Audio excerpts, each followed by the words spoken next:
In our last video, we talked about how technology is never a neutral tool. There's this oft-quoted line from Neil Postman's excellent, if slightly dated book, Technopoly, that after the printing press was invented, you didn't have old Europe plus the printing press. You had a different Europe. Without the printing press, there would have been no Reformation. Luther's writings would not have spread.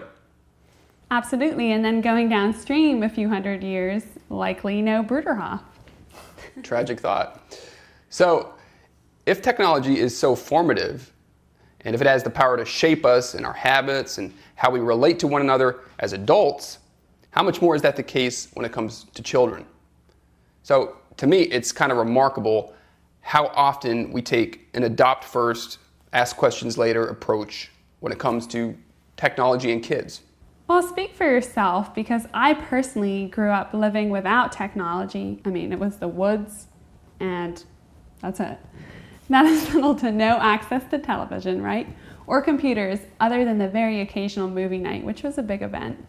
Bruderhof schools are big on doing rather than watching. So there's an emphasis on things like unstructured play, gardening, exercise, handcrafts, and sports, in addition to regular academics.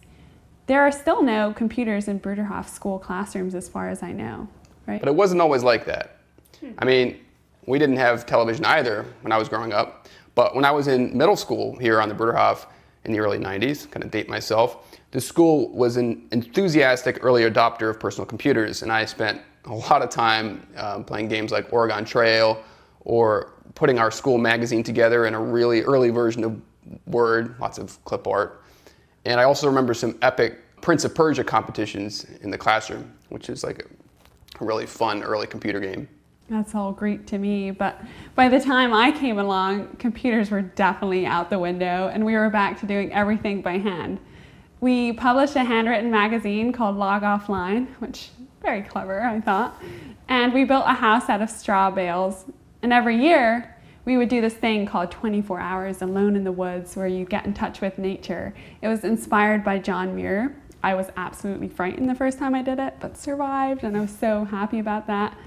I guess they saw how you guys turned out, and they wanted something different for us.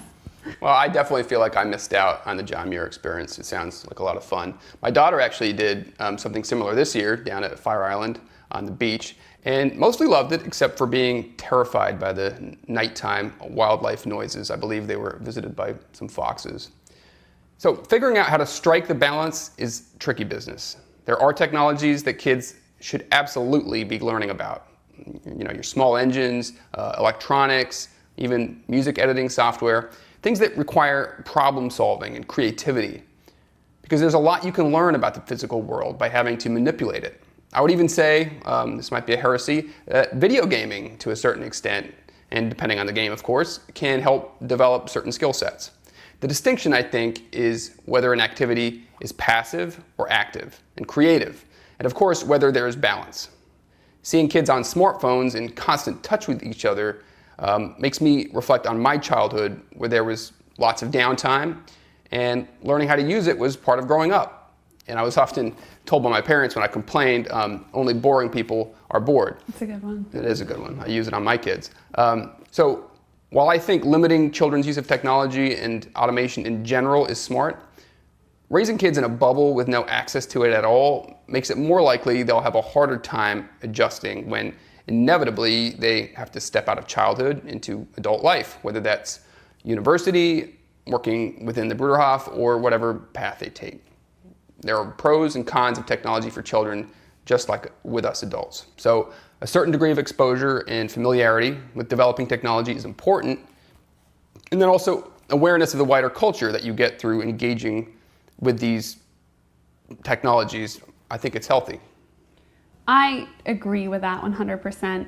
So while Bruderhof kids don't have unfettered access to computers or digital devices at home or in the elementary and middle school, other than the occasional movie or some relevant educational content, in the Bruderhof high schools, the students have opportunities to use the internet in supervised research environments, because that's kind of just mandatory.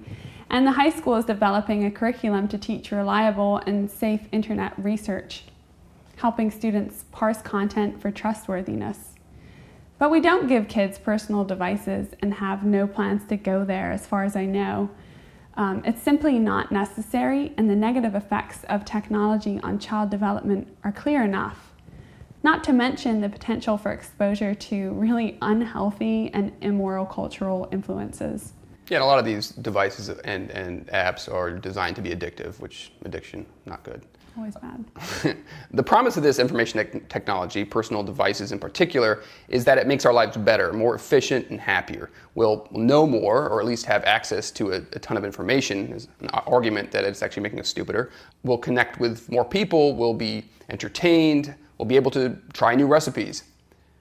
But when I ask myself the question whether my quality of life now is better than life without smartphones was, I think the answer is at best equivocal.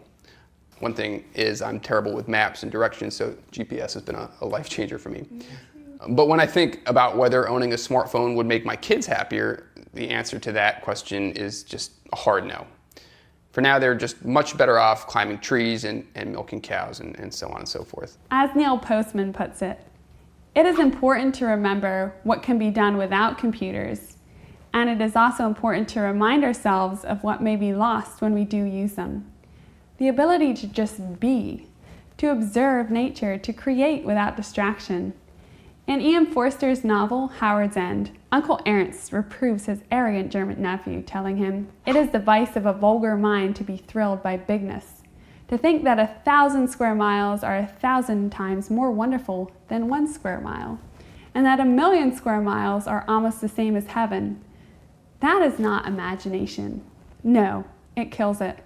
Point being that if a child can learn to focus on their 1 square mile or what's directly in front of them, it's a real strength, I think. Yeah, it's actually pretty intuitive that creating, whether it's growing things, building things, creating an imaginary world of your own in unstructured play, all of that is going to be better for a child's development than inhabiting worlds created by people with a profit motive. And another thing, a responsible parent only lets people they know and trust spend time with their kids. And that list for me doesn't include people like Mark Zuckerberg or Logan Paul or, God forbid, PewDiePie. One thing I want to recognize at the end here is that many people are constrained by circumstances and often have no choice but to let their kids entertain themselves with an iPad. I mean, I don't want to sound like a preacher against technology. No, that would be wrong. If you're in a city, for example, and there sometimes are no options. If there's one thing I learned during COVID tide, especially at the beginning when the weather was just nasty, it was how quickly technological puritanism starts to seem ridiculous when the choice is between 4 kids at each other's throats and Disney Plus. And as a side benefit, now my kids are Star Wars fans, so that's great, I guess. Did they watch Hamilton? No, we did not watch Hamilton yet. Make sure to like and subscribe, and see you next time. And we were just like really really proud of not having technology. So there was this song that we used to sing like all the time. It goes like this. It was our school anthem. It goes, "We are the Woodcrest School, and we are proud to be free of drugs and alcohol, computers and TV." So like equating computers and TV with drugs and alcohol. With drugs and alcohol. Like, awesome. It's very subversive. I actually remember the chorus because my little sister was in the... Right. Goes... How's it go? Split a log, build a fire, Woodcrest School is getting higher.